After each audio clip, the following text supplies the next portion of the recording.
diable dit encore à Napoléon Hill, si seulement il savait qu'il y a une seule chose la plus importante pour les humains, c'est de penser avec précision. Cela changerait totalement leur vie. Alors, il dit ceux-là qui sont susceptibles, ces 2% qui ne peuvent pas dériver et qui pour moi sont mes ennemis, sont ceux qui ont un but bien précis, qui ont une foi inébranlable. Ces gens qui n'abandonnent jamais, qui savent qu'un échec n'est qu'une graine du succès. Ce qu'il dit, très souvent, ceux qui abandonnent sont ceux qui sont à un pas de la réussite et du succès. Il dit que ce sont ceux-là qui savent que la vie est exigeante et qu'il faut pouvoir la maîtriser, sinon elle te maîtrisera en retour. Les gens qui n'acceptent jamais ce qu'ils n'ont pas demandé à la vie. N'ayez jamais l'habitude de laisser une pensée inachevée. Pensez de manière précise et acheminez vos pensées afin d'avoir des décisions toujours exactes sur toute chose.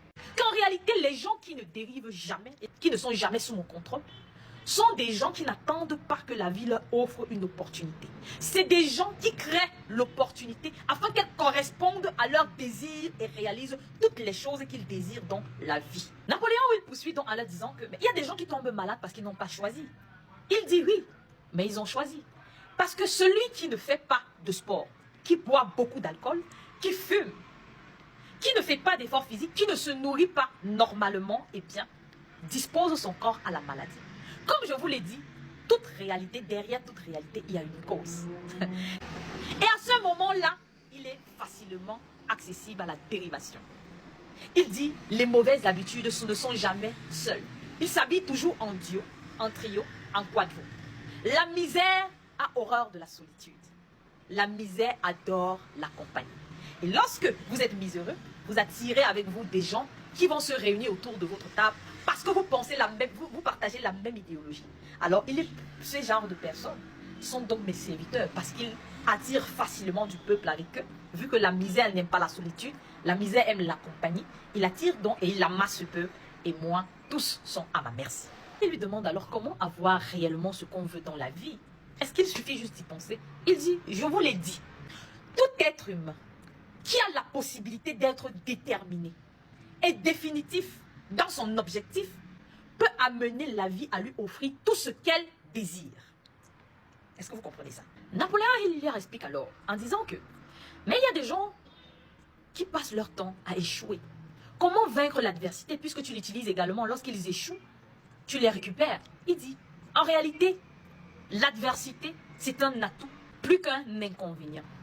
Il dit qu'en fait, l'adversité est là pour améliorer ta pensée, pour te fortifier. L'adversité est là pour en réalité te performer dans ce que tu veux et te rendre plus dynamique, plus déterminé à atteindre ton objectif. L'échec est souvent une bénédiction déguisée.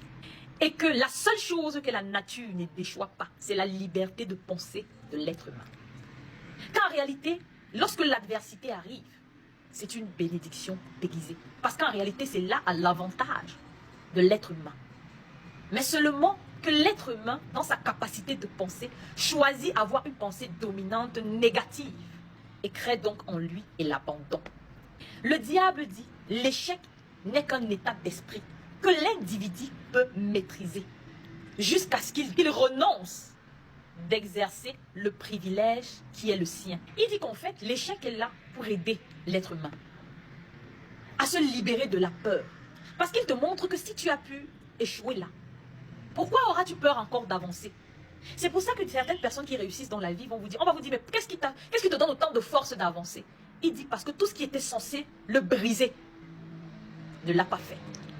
C'est pourquoi il dit que l'échec en réalité est là pour aider l'être humain et le libérer normalement de la peur. Oui. Léon, il lui demande alors, y a-t-il moyen quand même d'éviter l'échec? Puisque la peur de l'échec mène à dériver. Est-ce qu'il y a un moyen d'éviter l'adversité et l'échec? Diable dit alors, la vie n'offre aucune immunité contre l'adversité. Mais elle offre à tous le pouvoir de la pensée positive. Suffisant pour maîtriser toutes les circonstances adverses, les transformer en bienfaits. Le diable dit encore, pour ceux qui ne veulent pas dériver, il est très important de bien s'entourer. Chacun absorbe et récupère, consciemment ou non, les habitudes de ceux avec qui il est étroitement associé. Par exemple, son partenaire de vie, par exemple, sa famille, par exemple ses amis. Et il dit encore que des connaissances temporaires ou des amis temporaires n'ont aucun impact sur votre façon de penser ou vos habitudes. Donc c'est toujours vous qui donnez l'occasion à des personnes de vous contaminer leurs pensées négatives. Et comme l'habitude, on l'a dit, il s'habille toujours en duo, en trio et en quadro. Le diable dit ceci: la substance dont s'alimentent nos pensées provient de notre entourage. Ceux qui disent toujours que l'entourage ne les influence pas, c'est faux. Consciemment ou non, parce que votre subconscient capte. Et donc la pensée se nourrit. Napoléon lui dit alors, la flatterie également est un de tes atouts. Mais tu ne me l'as pas dit. Il dit, la flatterie opère à travers deux faiblesses.